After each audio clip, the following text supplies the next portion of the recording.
I was asked to talk about cancel culture and books today, and one of the first things I thought that I've started telling people, and I want to get to catch on, is we should think of New York publishers are to books what the New York Times and corporate media are to news. And this seems to be, it's becoming more and more obvious as nobody ever cared about who was making books. No one looked at the spine, like no one knew the names of the publishers or even distributors, and that's like now a thing that's becoming more and more aware. But we still like have this, I think it comes from being kids. We've read books our whole lives. We love them. We have this sort of romantic idea about books and even becoming an author and getting published, and it's very exciting, and you're New York Times bestseller. And we still have this like emotional attachment to that as a country that I would like to break, the same way Amanda doesn't want you to see James Bond or like probably Marvel movies or anything like that. I agree, like we have to get over that. And as with the media, because of course big publishers are still publishing big conservative authors. I mean, Ben Shapiro, my own publication, of course, he's gotten lots of book deals. He's been a New York Times bestseller. We can point to the Mark Levins and all these big people, but actually the thing that we need to know is what they aren't publishing. So there's like no room for up and coming voices or talent. And actually there are people at big conservative publishers who will tell you for a fact that that is true. That they're not allowed to sign those people. Unless they have a show, they have a huge platform, they're an automatic moneymaker, they won't get signed. And those people who do get signed, their publisher is gonna hold their nose the entire time. They hate everything they stand for, everything they do, and they're not gonna do anything to help them sell the book. They're just gonna let them do all the work and hope it makes them money. So, but the other thing is it's not even in like the bias of the leftist books that they do sell. I don't know if you guys saw this like Bruce Springsteen, Barack Obama like photo book that came out. We bought a copy just because we were really curious about it. I mean, it's like insufferable. But it's at the top of Amazon. It's, of course, it's like $50 or something crazy like that.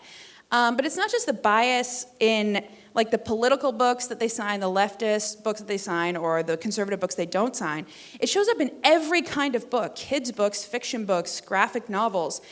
And the thing is, the left is really good at creating culture. And the right is not very good at creating culture. And this is a big problem that we need to solve. And actually, and I agree to a certain extent that things are like worse than ever. They're worse than you think. They're super bleak. It's super frustrating. But actually, there's so much opportunity in that, which is, frankly, why 2 new conservative imprints, for example, in the book world, cropped up this year, All Seasons, which is 2 people who were fired from Big Five for being Trump supporters or even wanting to sign Trump books, like from the Trump administration. That was enough. That was to be a fireable offense.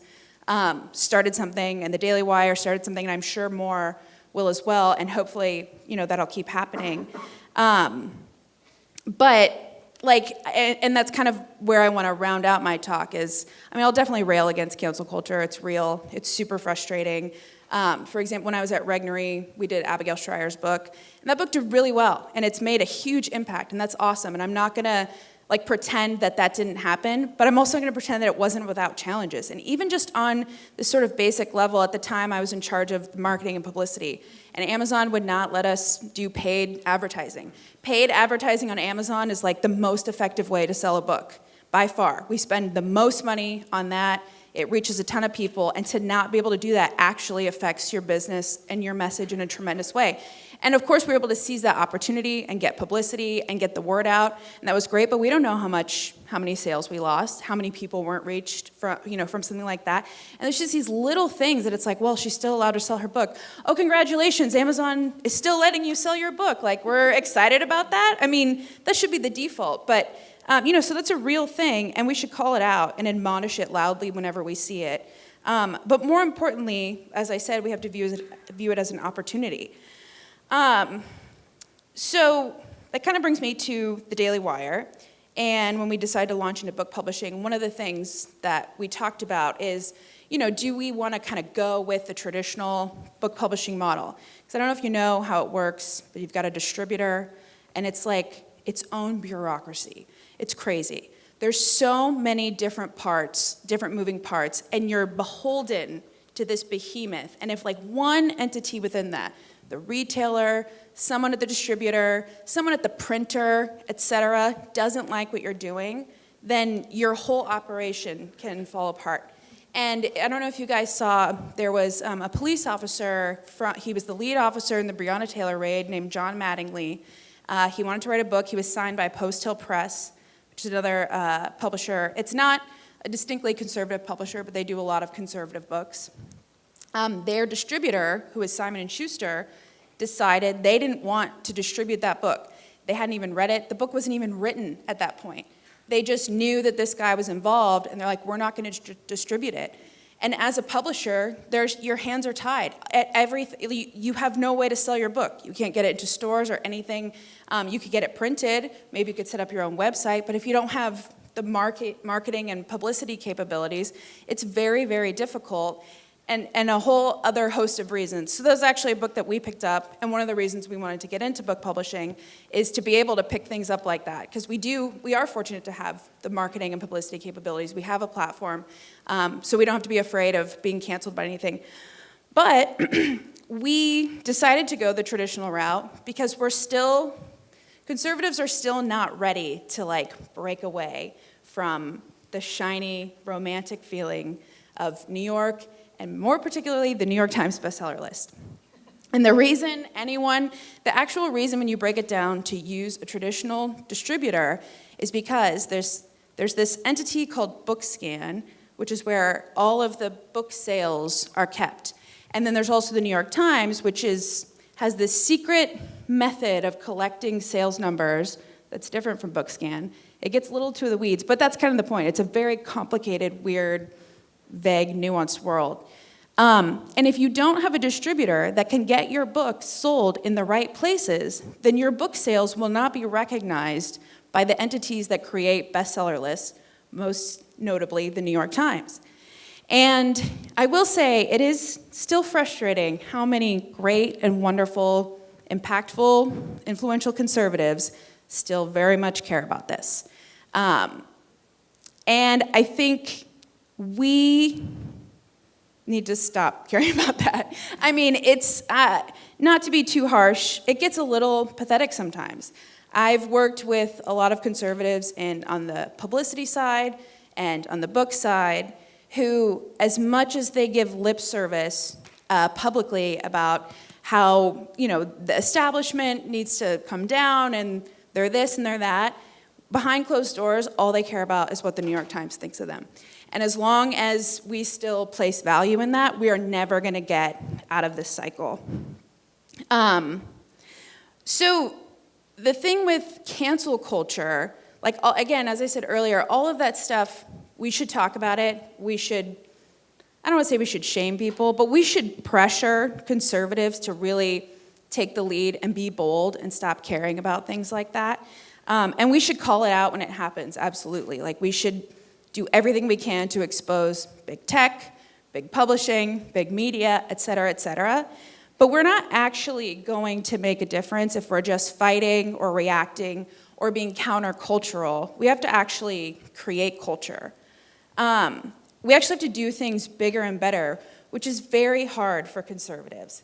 I think conservatives by nature just want to be left alone. They just want to kind of do their own thing and not necessarily take over the whole country. And that's sort of the point.